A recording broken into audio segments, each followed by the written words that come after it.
Assalamualaikum warahmatullahi wabarakatuh. Sama saya lagi Aan Muhammad, tetap di channel Guru. Ya, kali ini kita akan membahas salah satu pembahasan tentang K3 atau keselamatan dan kesehatan kerja. Jadi K3 ini sangat penting untuk diketahui baik oleh siswa maupun oleh karyawan, utamanya oleh siswa jurusan teknik otomotif, teknik pemesinan, dan komponen-komponen yang berhubungan dengan teknologi dan rekayasa. Mari kita simak pembahasan tentang keselamatan dan kesehatan kerja atau sering kita sebut dengan K3.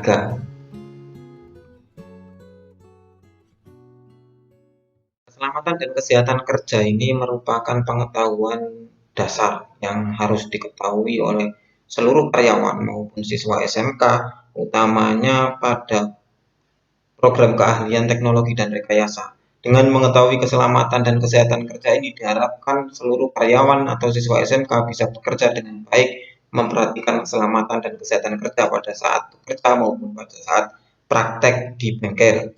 Baik, sahabat guru. Jadi begini, K3 atau sering kita kenal dengan keselamatan dan kesehatan kerja itu mempengaruhi beberapa hal. Yang pertama yaitu higien perusahaan, kesehatan kerja sendiri, keselamatan kerja, ergonomi, dan gizi kerja. Apa itu keselamatan kerja? Keselamatan kerja atau dari bahasa Inggris yang berarti safety, yakni kualitas dari keadaan yang aman. Jadi keselamatan kerja adalah usaha untuk menciptakan keadaan lingkungan kerja yang aman.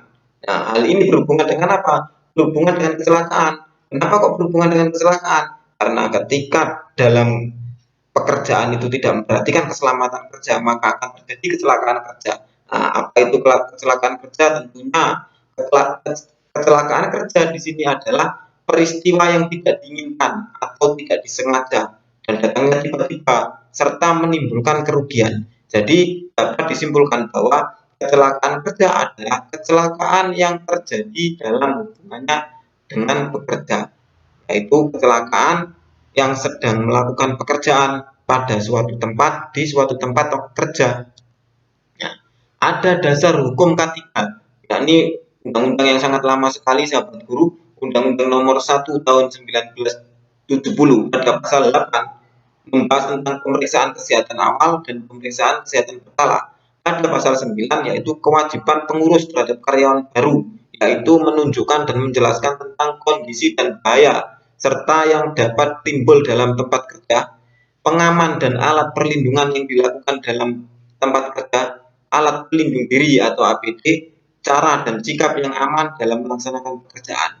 Nah, apakah kewajiban perusahaan terhadap karyawannya? Yaitu melindungi keselamatan dan kesehatan karyawan. Sedangkan kewajiban karyawan apa? Jadi karyawan itu tidak hanya dilindungi oleh perusahaan, tapi juga mempunyai kewajiban terhadap perusahaan, yaitu apa? Mentaati dan mematuhi ketentuan atau keselamatan kerja yang telah ditentukan oleh perusahaan. Jadi di sini terlihat ya sahabat guru bahwa adanya timbal balik.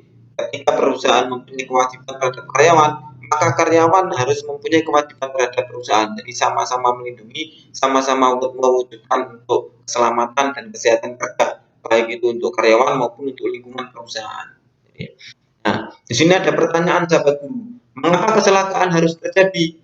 Nah, ada beberapa hal yang dirugikan akibat kecelakaan kerja itu, yaitu yang pertama adalah pekerja, yang kedua perusahaan, dan secara tidak langsung sahabat guru, kerugian itu akan berdampak kepada negara. Jadi setiap usaha keselamatan kerja, baik itu yang menyangkut sarana dan unsur produksi, itu berhubungan dengan 4 hal ini sahabat guru. 4 hal ini, yang pertama adalah manusia, yang kedua alat kerja, yang keempat waktu, yang kelima kepercayaan. Nah, ada beban kerja. Beban kerja dibagi menjadi 3, yakni beban kerja fisik, beban kerja mental, dan beban kerja sosial. Beban kerja fisik itu seperti pekerja bongkar muat barang, kuli, buruh tani, dan lain-lain. Beban kerja mental biasanya pada pengusaha ini sahabat guru, dan beban kerja sosial itu biasanya pada petugas sosial maupun panti asuhan. Ada juga beban tambahan. Beban tambahan ini maksudnya adalah beban yang diakibatkan oleh lingkungan kerja, bukan beban yang berada pada diri pribadi manusia, tapi yang diakibatkan oleh lingkungan kerja, yakni meliputi faktor fisika, faktor kimia, faktor biologi, faktor fisiologi, dan faktor psikologi. Nah, adapun kapasitas kerja adalah kemampuan seseorang dalam melakukan pekerjaannya. Jadi di sini tergantung apa? Tergantung dari keterampilan seseorang tersebut, jenis kelamin orang tersebut, keserasian orang tersebut, usia orang tersebut, gizi orang tersebut, ukuran tubuh juga berpengaruh. Jadi beberapa hal ini akan mempengaruhi kapasitas kerja, akan mempengaruhi kemampuan seseorang dalam melakukan pekerjaan. Semakin tinggi keterampilan kerja, maka semakin efisien badan dan jiwa bekerja, beban kerja menjadi relatif sedikit. Jadi di sini dapat digambarkan seperti ini, sahabat guru. Jadi ketika beban kerja ini baik dalam diri melalui fisik, mental, sosial maupun ada beban tambahan, jadi fisika, kimia, biologi, fisiologi, mental, psikologi. Tapi ketika tenaga kerja ini tenaga kerja yang sehat dan produktif, maka kapasitas kerja ini akan baik. Nah, kapasitas kerja akan baik apa? Ketika keterampilan, jenis kelamin, usia, ukuran tubuh atau fisik, mental, sosial sesuai dengan apa yang dikerjakan. Biasanya kan tidak sesuai itu sahabat guru, karena tuntutan ekonomi terus melakukan pekerjaan yang tidak sesuai dengan keterampilannya, tidak sesuai dengan jenis kelaminnya, atau bahkan tidak sesuai dengan usianya. Ini akan berpengaruh terhadap kapasitas kerja seseorang. Ada beberapa sebab kecelakaan kerja sahabat guru. Nah, ini sebab dari manusia. Yang pertama adalah buru-buru. Jadi kita dalam bekerja, baik itu di perusahaan maupun dalam pekerjaan praktek di bengkel sekolah, jangan sampai terburu-buru karena ini adalah salah satu sebab kecelakaan kerja. Yang kedua, tidak menggunakan APD. Lah, ini yang sering dilakukan oleh siswa-siswa di sekolah. Kalau di perusahaan biasanya wajib menggunakan APD. Tapi kalau di sekolah biasanya asal praktek saja. Nah, ini yang tidak boleh. Mari kita mulai untuk terus menggunakan alat pelindung diri agar terhindar dari kecelakaan kerja. Nah, sengaja melanggar peraturan keselamatan kerja. Jadi ada peraturan, ada petunjuk mana yang boleh dilakukan, mana yang tidak boleh dilakukan, harus ditaati oleh karyawan maupun oleh siswa. Jadi di dalam bengkel maupun di dalam perusahaan itu selalu ada tanda-tanda, ada peraturan-peraturan, ada tata tertib yang wajib ditaati. Jadi kita harus mentaatinya. Apakah kecelakaan kerja dapat dicegah? Sekarang pertanyaannya seperti itu. Bagaimana cara mencegahnya? Yaitu yang pertama, cari penyebabnya. Penyebabnya dulu dicari. Kalau penyebabnya sudah ketemu, baru dikurangi atau syukur-syukur bisa dihilangkan. Jadi ketika penyebab kecelakaan itu sudah dihilangkan, maka kecelakaan kerja akan tidak terjadi. Nah, bagaimana kecelakaan kerja dapat dicegah? Yang pertama adalah menghindarkan tindakan yang tidak aman dari pekerja. Jadi banyak sekali tindakan-tindakan yang tidak aman dari pekerja. Yang pertama keterobohan, terus meletakkan alat-alat yang tidak sesuai. Di sini digambarkan merokok di sekitaran kendaraan dan lain-lain. Dan di sini yang bagus adalah memasukkan sampah ke dalam tempat sampah.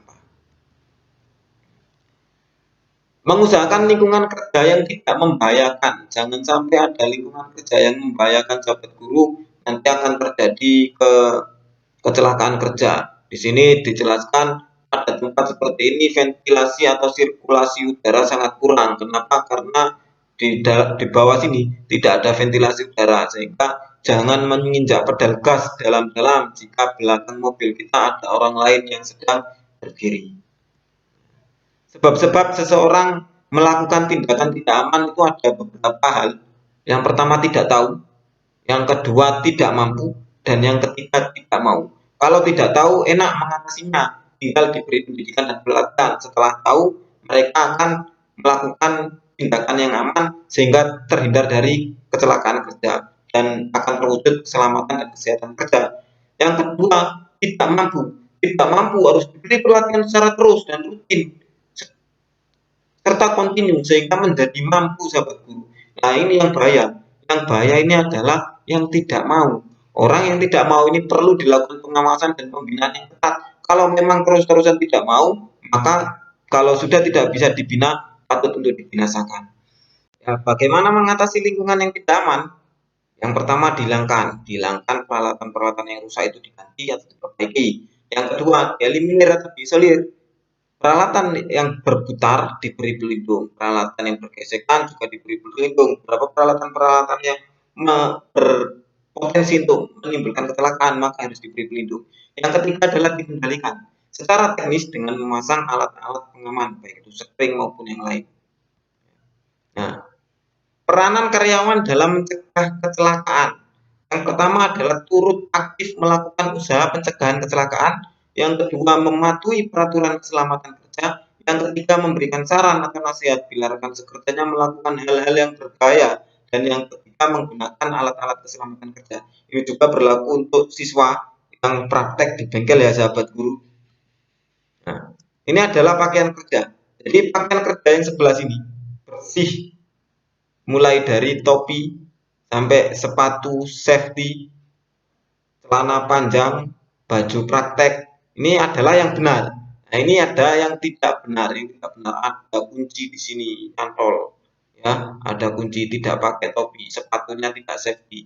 Nah, makanya di SMK biasanya distandarkan menggunakan sepatu safety dan setiap kali ke bengkel wajib mengenakan pakaian praktek. Bekerja dengan aman dan rapi, pastikan part bekas terbungkus dengan rapi, tidak dibuang sembarangan, buang di tempatnya. Pastikan kendaraan terangkat dengan aman, jangan sampai masih pada posisi yang tidak aman terus terkena orang lain atau terkena temannya. Nah, pencegahan kebakaran bagaimana? Ketahui letak alat pemadam kebakaran, biasanya di bengkel atau di perusahaan mesti ada apar. Kain bekas oli dibuang pada tempat tertutup, dilarang merokok saat mencarger baterai dan merokok pada tempat yang telah ditentukan. Nah, ini adalah standar baku Astra gitu ya, sahabat guru, untuk melakukan menangani kendaraan pada pelanggan. Yang pertama adalah menggunakan fender seat full cover, floor cover, jaga kebersihan fender seat, floor cover, tangan dan peralatan kerja bersih, jangan menaruh benda tajam di kantong baju atau celana, bersihkan segera oli dan minyak rem yang tertumpah, siram dengan air bila cat kena minyak rem. Nah, seperti itulah sahabat guru beberapa penjelasan tentang K3, semoga bermanfaat dan menambah pengetahuan kita serta menambah wawasan kita dan menggerakkan hati kita untuk terus menjaga keselamatan dan kesehatan kerja sehingga tercipta lingkungan kerja yang aman. Salam sukses, salam belajar, belajar dimanapun, belajar kapanpun, smart learning with guruku. Terima kasih. Assalamualaikum warahmatullahi wabarakatuh.